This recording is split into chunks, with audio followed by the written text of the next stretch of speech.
내년도 예산안 처리 시한이 하루 앞으로 다가왔습니다.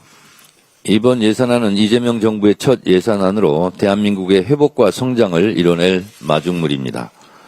정책과 예산은 타이밍이 생명입니다. 아무리 잘 짜인 예산도 제때 집행되지 않으면 효과가 반감될 수밖에 없습니다.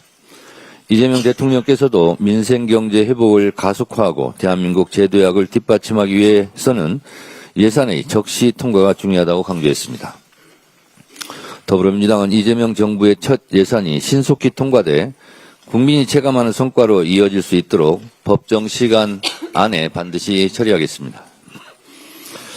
막무가내 삭감만 주장하지 않는다면 야당이 주장하는 바를 상당한 이유가 있을 경우 과감히 채택하라는 이재명 대통령의 말씀처럼 야당과 초당적으로 협력할 준비도 되어 있다는 말씀 드립니다.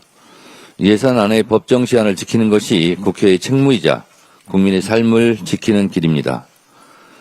민생 앞에 여야가 따로 있을 수 없습니다. 민생과 미래를 위한 길에 국민의힘에 책임있는 협조를 촉구합니다. 더불어민주당은 신속한 내란 전담 재판부, 내란 영장 전담 재판부 설치로 국민이 명령한 내란 청산을 반드시 완수하겠습니다. 이틀 뒤면 내란이 발생한 지 1년이지만 여전히 내란의 어둠은 완전히 걷히지 않고 있습니다. 책임자는 한 명도 처벌받지 않았고 지기현 재판부의 침대 축구식 재판으로 내란 숙의 윤석열이 또다시 석방돼 거리를 활보하고 다니는 것 아니냐는 국민적 불안이 커지고 있습니다. 정상적인 사법부라면 민주주의를 파괴한 내란 세력을 신속히 단죄해야 마땅합니다. 그런데 조희대 사법부는 그 책무를 저버리고 오히려 내란 세력의 방패막이를 자처하고 있습니다. 참담한 현실입니다. 오늘의 시대 정신은 분명합니다. 완전한 내란 청산입니다. 사법부 역시 하늘 아래 국민 아래에 존재합니다. 사법 정의를 바로 세우기 위해서라도 내란 전담 재판부 설치는 이제 선택이 아니라 필수입니다. 더불어민주당은 내란 전담 재판부 설치로 멈춰버린 내란 청산의 시계를 다시 돌리겠습니다. 동시에 확실한 사법개혁으로 사법부를 국민의 품으로 돌려놓겠습니다.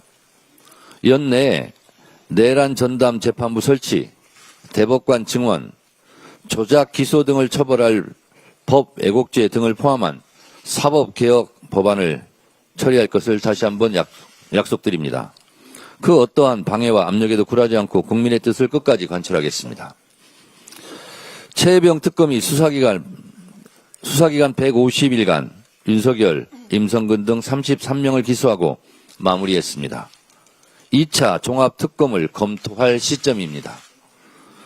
박정훈 대령의 억울함이 밝혀진 것은 다행스러운 일이고 윤석열의 경로설과 수사위압의 실체가 어느 정도 드러난 것은 특검의 성과입니다. 특검 관계자 여러분들 수고 많으셨습니다. 그러나 정작 임성근 전 사단장에 대한 구명 로비 의혹은 아직도 오리무중입니다. 윤석열 당시 대통령에게는 수많은 장성 중 하나인 투스타에 불과한 눈에 보이지도 않았을 임성근을 왜 그토록 구해주려 했을까? 구명 로비 의혹에 대한 실체는 덮여 있습니다. 특검은 이 실체를 밝히려 노력했지만 번번이 그 길목을 가로막는 법원의 구속영장 기각으로 구명 로비의 진실의 문은 열 수 없었습니다. 조희대 사법부가 문제였습니다.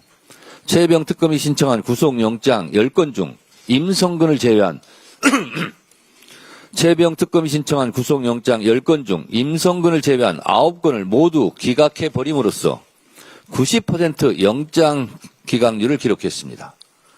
구명 로비 의혹의 90%를 법원이 가로막은 꼴입니다. 최혜병 순직 사건의 핵심은 왜 최혜병 사망 사건의 실체를 덮고 구명 로비 수사 여부까지 해야만 했느냐입니다. 이 부분을 못 밝히는 것은 결국 법원의 영장 기각 때문입니다. 법원의 영장 기각은 최혜병 특검에서만 있었던 것은 아닙니다. 내란 특검이나 김건희 특검에서 신청한 주요 핵심 피의자 구속 영장이 연거푸 기각되면서 수사에 막대한 차질을 빚었습니다. 이쯤 되니 조희대 사법부가 최혜병 순직 사건의 실체도 가로막고 내란 청산도 가로막고 김건희 부정비리 사건의 실체도 가로막는 것 아니냐는 국민적 분노를 자아내는 것입니다. 내란 특검은 많은 성과를 냈으나 법원 스스로 박성재 전 법무부 장관의 영장을 2번씩 기각하면서 내란의 실체를 가로막는 장애물이 되었습니다. 박성재 구속영장을 막은 것이 혹시 조이대 사법부로 향하는 사건의 실체를 막고자 한 것이 아니었는지 국민들은 의심하고 있을 것입니다. 내란 특검은 노상원 수첩에 대한 수사, 외환 유치에 대한 수사는 너무도 미진하고 이와 관련해 유추해 볼 수 있는 내란은 누구로부터 시작되었는가? 노상원 수첩의 수많은 수거 대상은 누구에 의해 작성되었는가? 하는 내란의 최초 발화자, 기획자가 아직도 밝혀지지 않고 있습니다. 김건희 특검은 더더욱 문제입니다. 김건희는 워낙 비리 사건이 많아서 물리적으로도 시간이 부족했습니다. 최혜병 특검은 구명로비 의혹을 못 밝히고 끝났고 내란 특검은 2주 후에 김건희 특검도 이달 안에 기간이 종료됩니다. 3대 특검이 마무리하지 못한 사건은 국가수사본부에 이첩될 예정인데 그럼 이재명 정부의 수사기관에 대한 공정성 시비를 문제 삼으며 국민의힘이 계속 흔들어댈 것입니다. 그러니 3대 특검의 미진한 부분은 한 군데에서 몰아서 공정하고 객관적으로 진실을 밝히기 위한 2차 종합특검을 검토해야 할 시점입니다. 2차 종합특검에 대한 국민적 요구가 높아지고 있음을 무겁게 생각합니다. 이대로 끝낼 수는 없습니다. 이대로 끝내지 않겠습니다. 최혜병 순직 사건의 구명로비 의혹, 12.3 비상기업 내란 실제 기획자의 실체, 그리고 김건희 비리를 끝까지 파헤쳐야 합니다. 프랑스 공화국은 관용으로 건설되지 않았습니다. 무관용의 원칙으로 대한민국 사법정의를 바로잡을 수 있도록 최선의 노력을 다하겠습니다. 다음으로 김병기 원내대표의 발언이 있겠습니다. 예산안의 합의 처리를 위해 마지막까지 만나고 설득하겠습니다. 예산안 처리 법정 기간이 이제 하루 남았습니다. 예산은 곧 국민의 먹고 사는 문제입니다. 단 하루만 늦어도 지역경제 회복, 돌봄, 교육 지원, AI, 미래산업투자 같은 핵심 사업이 멈추게 됩니다. 현장의 어려움은 바로 국민의 고통으로 이어집니다. 실무 협의는 대부분 마무리됐습니다. 이제 필요한 것은 최종 결단과 책임입니다. 책임 회피나 시간 끌기로 덮을 수 있는 단계가 아닙니다. 국민의힘은 발목 잡기를 멈춰야 합니다. 삭감하겠다며 시간을 끌면 결국 피해는 국민에게 돌아갑니다. 제대로 된 정당이라면 예산을 협상의 볼모로 삼아서는 안 됩니다. 민주당은 예산안의 합의 처리를 위해 최선을 다해 설득하겠습니다. 소소위를 마지막 순간까지 가동해 모든 쟁점을 털어내겠습니다. 민주당은 민생 예산을 한치도 흔들리지 않게 하겠습니다. 책임 있는 심사와 결단으로 국민의 내년 살림을 지켜내겠습니다. 순직 해병 사건, 이제 사법부가 답할 시간입니다. 사실 아쉬움이 남습니다. 진실에 접근하는데 많은 제약이 있었던 것도 사실입니다. 2차 특검을 고민해야 되는 거 아닌가 생각할 정도입니다. 그럼에도 불구하고 진실을 위해 묵묵히 뛰어준 특검팀의 노고에 깊이 감사드립니다. 특검은 청년 해병의 순직 경위를 밝히는데 그치지 않았습니다.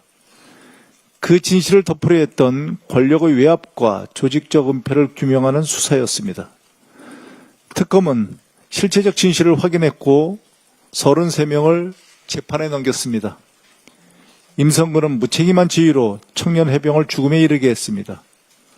뻔뻔한 책임 회피는 끝났습니다. 구속 기소는 최소한의 조치입니다. 윤석열은 수사 외압과 이종섭 도피 지시로 2차례 기소됐습니다. 이종섭, 조태용, 박성재 등 대통령실과 국방부 인사 11명도 함께 기소됐습니다. 다시금 국가가 지켜야 할 가치가 무엇인지 생각하게 됩니다. 국가가 진실을 외면하면 누가 나라를 위해 희생을 각오하겠습니까?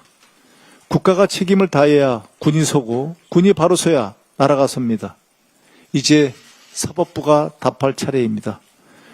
외압의 실체를 외면하지 말고 법과 원칙에 따라 엄정하게 판단해 주십시오.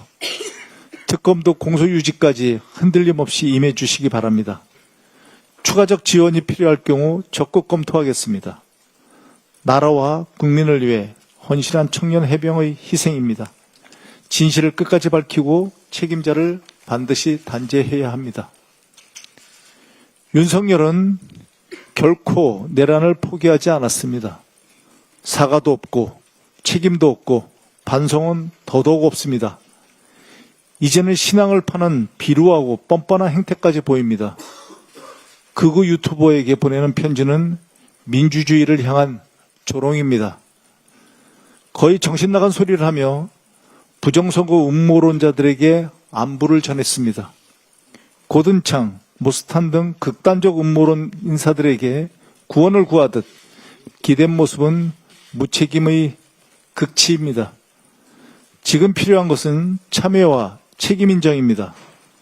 그러나 윤석열은 헌정 파괴의 책임에서 등을 돌린 채 본인을 고난의 의인으로 미화하는 데만 몰두하고 있습니다. 종교를 방패 삼아 극우 지지층을 자극하는 방식으로 정치에 개입하려는 위험한 행동이자 또 다른 내란 획책입니다. 민주당은 윤석열과 내란 세력을 단죄하겠습니다. 헌정 질서를 바로 세우고 민주주의 기준을 다시 복원하겠습니다. 국민의 명령인 내란의 완전한 종식 끝까지 밀어붙이겠습니다. 이상입니다.